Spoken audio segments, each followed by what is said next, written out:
যারা লবণের ব্যবহার বোঝেন তারাই হন অর্থবান। অর্থাৎ আপনি যদি সঠিক লবণের ব্যবহার বুঝতে পারেন বা জানতে পারেন, তাহলে কিন্তু লবণ অপচয় করা বন্ধ করবেন এবং লবণকে সঠিক ব্যবহার করতে শিখবেন। এতে থেকে কিন্তু আপনি অর্থবান হতে পারবেন, অর্থাৎ আপনার সংসারে ধন সম্পত্তি বাড়তে পারে। শাস্ত্রে কি বলা হয়েছে? শাস্ত্রে বলা হয়েছে লবণের মধ্যে এমন কিছু গুণ আছে যেটা আপনার মধ্যে যে নেতিবাচক প্রভাব আছে সেটাকে আপনার শরীর থেকে বার করে দেয় বা আপনার সংসার থেকে বার করে দেয়।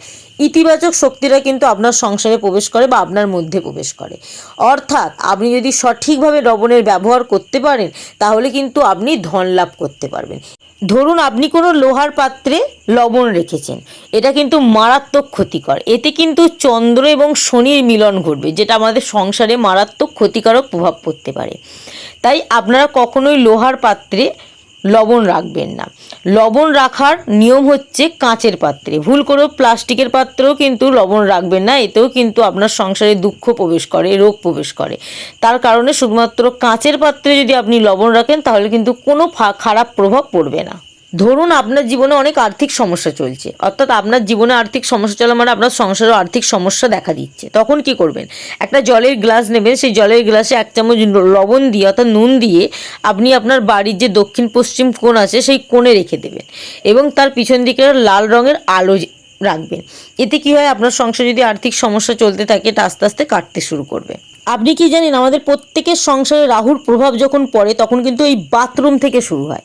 আর বাথরুম থেকে যখন শুরু হয় তখন আমাদের কি করণীয়? একটা কাঁচের পাত্র নেবেন, অবশ্যই কাঁচের, হতে পারে বাটি, হতে পারে গ্লাস, হতে পারে কাপ।